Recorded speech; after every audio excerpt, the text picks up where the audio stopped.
going on, all you ghouls and ghosts out there? My name is Mike Macabre, and welcome to the graveyard. As always, if you like what you see, like, subscribe, comment, share the video, hit that notification bell so you don't miss any more of my reaction videos, Friday Night Frights, Mouthing Off with Mike Macabre, or whatever else I'm doing on this channel. But on tonight's episode, we have another reviews and reactions, and making their debut on the channel, Skinny Puppy. Now, I am familiar with the band, but I'm not really too familiar with their songs. I'm sure I've heard them somewhere at some point in my life, but if I recognize anything, I'll definitely let everybody know and be transparent as possible as far as that's concerned. But we're going to be reacting to their song, Worlock. Link to original video will be down in the description box for your viewing pleasure at your leisure. And this request comes to us by Deep Blue Hue. This is his prioritized request, so he has first dibs as far as that's concerned, as far as the queue goes. Jumping right in front. I think it's sitting at like 5-6 months ish. So thank you very much for that donation. But fair warning for this video, there is, and at least in the beginning, I'm not sure about the rest of the video, there is like flashing lights really fast, so if you're sensitive to lighting and like seizure, epilepsy, and that sort of thing, just be on the lookout for that warning. Boop, boop. But no more ghouling around. Let's check it out. All right, ghouls and go. Skinny Puppy, Worlock. Ooh, that is quite bad. But luckily I don't have any sensitivity to that. You're ready for something new.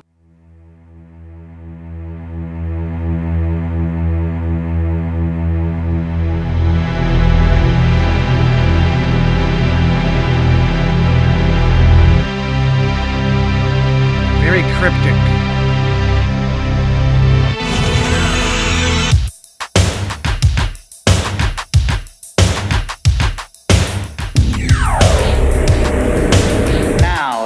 Thing that's real. Cringe. The police used to watch over the people. Now they're watching the people. Now is the only thing that's real. Stalking. Insane. Dropping. Biopsy. Cyclops on the loose. Optic options. Rotten. Showstopper.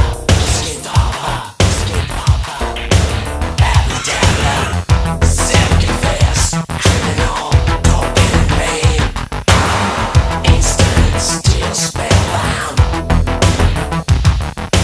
Game stock.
I like that slow out there.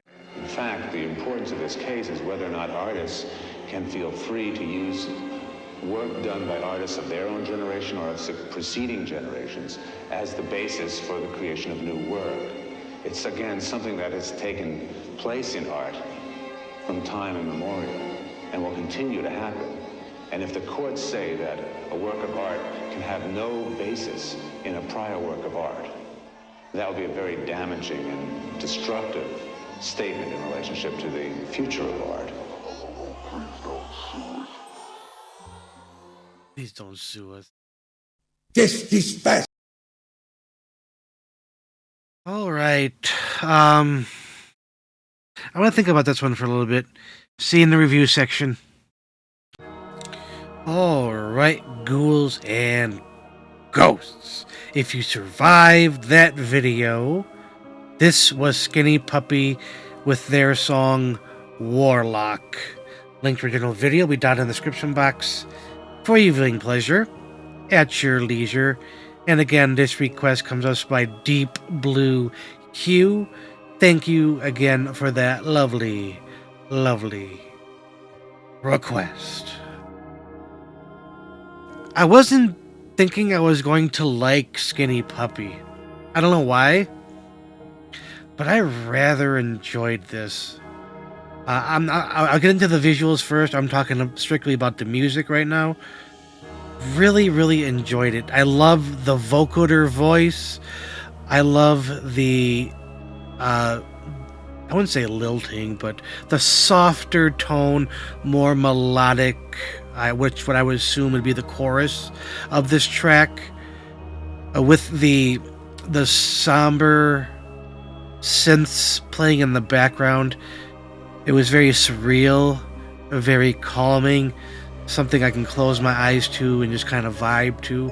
I know it's a strange thing to vibe to, being EDM and very gothic and disturbing in nature, especially with the visuals presented. But he also gave us the lyrics, which I did look at. I'm not going to go into them. I'm not sure exactly what the theme is. There's a couple ways I could take it. He talks about cops, talks about different things. So it's very ambiguous, I will say. The beginning was very cryptic, very gothic, which is right up my alley. I love that kind of feel. Great synths as always. Love EDM, EBM, industrial. Always right up my alley. Excuse me.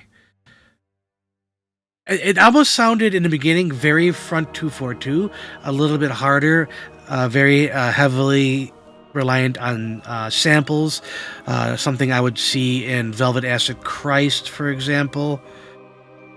But then it kind of went away from that, and it was more, I wouldn't say generic EDM or EBM, but it has that kind of feel where a lot of those like industrial EDM, EBM songs, that's kind of like in the wheelhouse of the genre, which it had some familiarity to it, so I was able to identify with the music on a personal level.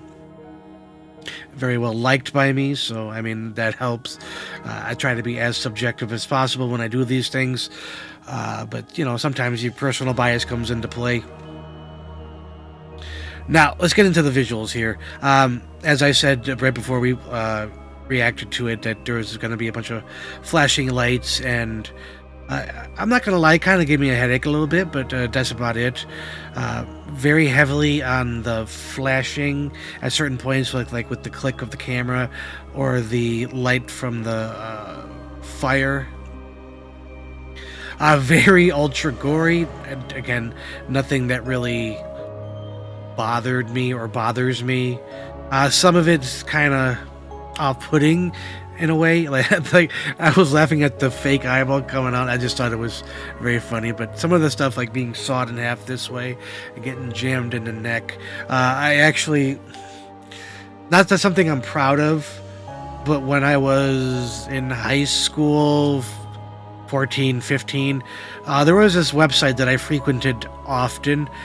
I don't know if it's still around or not, but it was called Ogreish or Ogrish, and it was basically a website dedicated to anything gore, but real stuff. Like they had all of the serial killer photos of like crime scenes. They had videos of real deaths. There's and this again. This is back in the LimeWire, ShareBear, Napster days, late or mid '90s, late '90s, early 2000s. There was a video I happened to see. It was of a Russian guy legit getting murdered. He gets stabbed in the throat, and you can see his larynx that he's trying to breathe, and it's just. There was a couple of scenes there that reminded me of, and that's not something I really want to think about. It will always stay with me. There's been others. The one of the politician, where he stuck the gun in his mouth and he blew his brains out. And you could just see the blood just spewing from his nose. Actually, Rammstein, one of their singles for America, they parodied it. Till had a gun in his mouth and all of that, but some pretty sick shit on the internet, that's for sure. Otherwise, the only thing that really bothered me was for like 2 seconds the puppy dog was not in the best shape, and we'll leave it at that. And looking at the lyrics, there are several references to like dogs and different things like with the eye that fit with the movie gore. So it was nice to have that, one for one analysis there. It's not like trying to be too ambiguous where you have to get your own interpretation. It's just, it is what it is. It's concrete evidence, It was nice. I don't know any of the movies. I think one scene when they were like in like mud isn't that from the Steven Spielberg Poltergeist, when they're in the pool and there's a bunch of skeletons and there's the whole spiel about it being real skeletons from India or something. I'm not exactly sure, but one of the lores of Hollywood. But I do digress. Taking everything into account, I am going to give this 4 skulls out of 5. Absolutely happy with that score for all the reasons I just stated. But I think that's going to be it for this episode of Reviews and Reactions. As always, if you like what you saw, like, subscribe, comment, share the video, hit that notification bell so you don't miss any more of my reaction videos, Friday Night Frights, Mouthing Off with Mike Macabre, or whatever else I'm doing on this channel. But as always, ghouls and ghosts, stay scared.